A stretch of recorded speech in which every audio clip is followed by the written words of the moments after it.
Heart beat scan ఒక్క second లోనే world class 640 slide CT scan ఇప్పుడు మీ విస్టా ఇమేజింగ్ బంజారా హిల్స్ లో. అయ్యప్ప మాల వేసినప్పుడు షూటింగ్ కి రాలేదు. అదే జై చిరంజీవి షూటింగ్ చేయించావు. అంటే నేను అందరికి ఇన్ఫార్మ్ చేశాను, డైరెక్టర్ గారికి చెప్పాను, కో డైరెక్టర్ గారికి చెప్పాను, దత్ గారికి చెప్పాను, అందరికీ చెప్పాను. రేపు నాకు ఒక 2 hours టైం, మార్నింగ్ 8 o'clock చెప్పారు నాకు రమ్మని. డిపిఎస్లో shooting, DPS Delhi public. 8 o'clock రమ్మంటే నాకు 2 hours టైం కావాలి, రేపు మాల వేసుకుంటున్నానంటే. జనరల్గా మాల వేసుకుంటే ఎవరైనా నువ్వు అనరు కదా. సరే పొద్దున్న ఏదో ఒక షార్ట్ ప్లాన్ చేసుకోవచ్చులే, ఈ లోపల వచ్చేస్తాడులే అని చెప్పి ఇంకా అనుకున్నారు. ఓకే 10 o'clock కల్లా ఉండు చాలు అన్నారు. సరే ఇంకా నేను ఇక్కడ సత్యసాయి నిగమంలోనే వేసుకుంటా ఎప్పుడు మాల. వేసుకున్నాను 5 times మాల వేసుకున్నాను నేను. అది ఆ టైంలో ఏంటంటే ఈ షర్ట్ అన్నీ తీసేయాలి కదా, తీసేసి పక్కన పెట్టి మొబైల్ అన్నీ అక్కడే ఉన్నాయి. అంతా అయిపోయి మాల వేసుకుని అంతా అయిపోయి తీసి ఫోన్ చూస్తే కంటిన్యూ మిస్డ్ కాల్స్ ఉన్నాయి. ఏంట్రా బాబు ఇన్ని ఉన్నాయి, మేనేజర్ దగ్గర నుంచి చిరంజీవి గారు మేనేజర్ మోహన్ గారి దగ్గర నుంచి మెసేజ్లు, ఇన్ని ఫోన్లు. గుండె ఆగిపోయింది నాకు. ఏదో అయిందిరా బాబు ఇవాళ అయిపోయామేమో అనుకున్నాను. ఇక్కడిని వెంటనే ఫోన్ చేశాను. ఫోన్ చేస్తే సమీర్ గారు మీరు ఎక్కడున్నారండి, వెయిటింగ్ అండి, హీరో గారు వచ్చేసారు, క్యారవాన్లో ఉన్నారు, ఏంటి లేట్ అడుగుతున్నారండి, 1.5 నుంచి కొడుతున్నామండి ఫోన్. మీకు నిన్న చెప్పాను కదా మీకు నేను మాల వేసుకుంటున్నాను, ఇదేంటి అదేదో కొత్తగా అడుగుతారేంటి నన్ను, నేను ఏదో చెప్పనట్టు. లేదండి మీరు వచ్చేసేయండి, అదేదో మారింది అదంతా సీన్, మీదే ఫస్ట్ పెట్టారు. నేనేం చేయాలి ఇలాగా నా సడన్గా పెట్టేస్తే. నేను వెళ్తే తప్ప నా కూతురే కదా దెబ్బ తగులుతున్నా, చనిపోతుంది. సో మీరు కంపల్సరీగా ఉండాలి. చిరంజీవి గారికి ఏం చెప్తున్నారో తెలియదు, అక్కడ ఏం చెప్పి ఆయన్ని ఆపారో తెలీదు. వేరే వర్క్ ప్లాన్ చేయలేదు, పోనీ ఇదే ప్లాన్ చేసి కూర్చున్నారు. ఇంకా నేను ఇక్కడి నుంచి అక్కడికి మ్యాక్సిమం 7-8 నిమిషాల్లో వెళ్ళిపోయాను అనుకుంటా.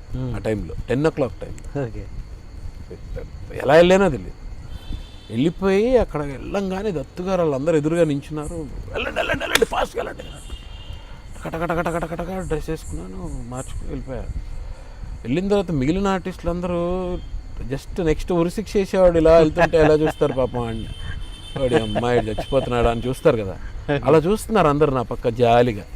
వీడు అయిపోయాడు, వీడి పాపం వీడి పరిస్థితి ఏంటని. ఇది ఏంటి ఎందుకు వెళ్ళి ఇలా చూస్తున్నారో అర్థం కాలేదు. తర్వాత చిరంజీవి గారు వచ్చారు, వచ్చి అందరికీ విష్ చేశారు, హాయ్ అన్నారు. అలాగే నాకు కొడుతుంది టకటకటకటకటక అని వచ్చారు. ఏమో బాగున్నావా అన్నారు. బాగున్నాను అన్నాను. వెళ్ళిపోయారు. అలా అంతే, ఇంకేం జరగలేదు. ఇదేంటిది అనుకున్నారు అందరూ, ఏం పెద్ద మ్యాటర్ ఉంటుంది అనుకుంటే ఇక్కడ ఏం లేదు. ఆ రోజు నార్మల్గా షూటింగ్ అయిపోయింది. ఆ తర్వాత నెక్స్ట్ డే ఏమో టెల్లాపూర్లో ఆంజనేయ స్వామికి ఈ పోసే ఆ సీను అందరం ఇలా కూర్చుని ఉన్నాం. ఉత్తేజ్ ఉన్నాడు ఆ రోజు. అందరం ఇలా కూర్చుని ఉండి, సార్ మీకు 15 minutes టైం ఉందండి అని హీరో గారికి చెప్పారు, డైరెక్టర్ గారు. చెప్పారు ఓకే అన్నారు. అని సమీర్కి ఎంతసేపు ఉందని అడిగారు.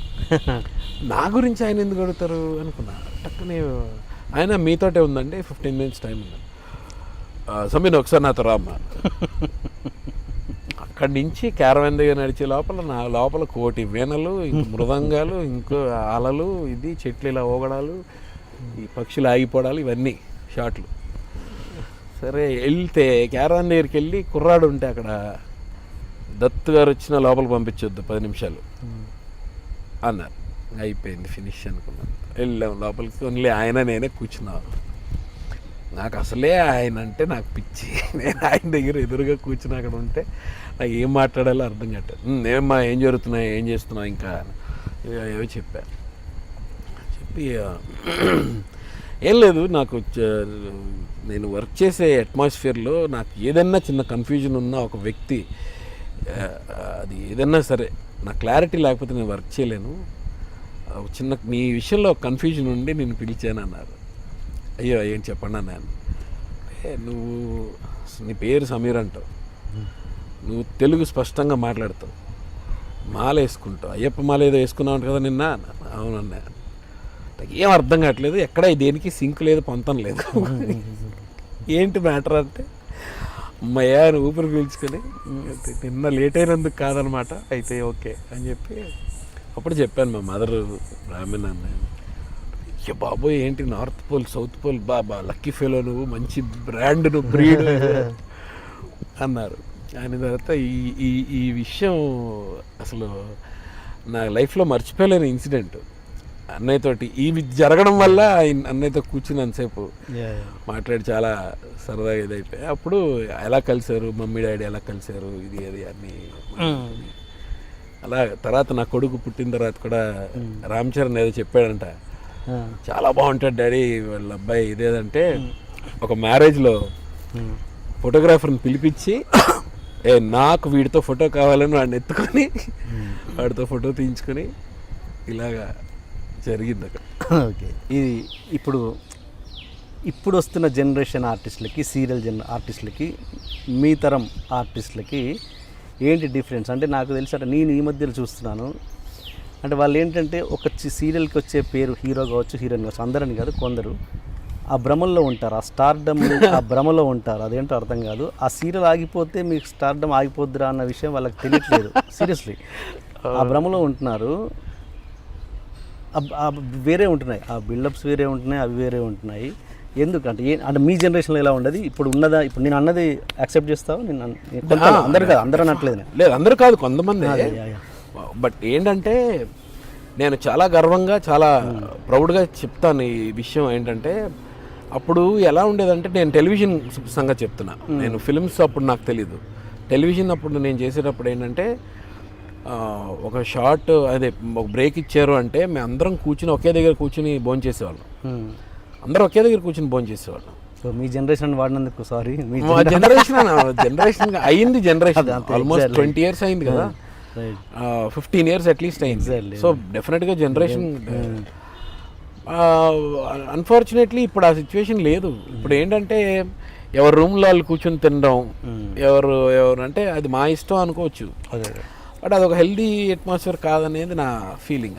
అంటే మనం బోల్డ్ అని షేర్ చేసుకోవచ్చు అక్రాస్ ద టేబుల్. మనం ఒకవేళ అందరం కలిసి కూర్చుని భోంచేసిన, ఒక టీ తాగిన, ఇంకోటి ఒక ర్యాప్ వేరేగా ఉంటుంది, అందరితో ఒక ఫ్రెండ్షిప్ వేరేగా ఉంటుంది. మాకేంటంటే ఇప్పుడు నా అక్కడ ఋతురాగాలు చేసేటప్పుడు అయితే నాకు ప్యాకప్ అయిపోయిందంటే మేము అందరూ బైకుల మీద వెళ్ళేవాళ్ళం, రాజీవ్, నేను, హర్ష, ప్రభాకరన్. నాకు ప్యాకప్ అయిపోయిందంటే నేను ఇమ్మీడియట్గా వెళ్ళను, నేను వెయిట్ చేస్తాను. రాజీవ్ అరే నాది ఒక సీన్ ఉందిరా చేసి వచ్చేస్తాను ఆగు అంటే ఆగి ఇద్దరం కలిసి 2 బైకులు వేసుకుని ఇద్దరం, లేకపోతే హర్ష గారు కూడా వస్తా అంటే ఆడు కూడా అందరూ కలిసి అందరూ అలా వచ్చేవాళ్ళం.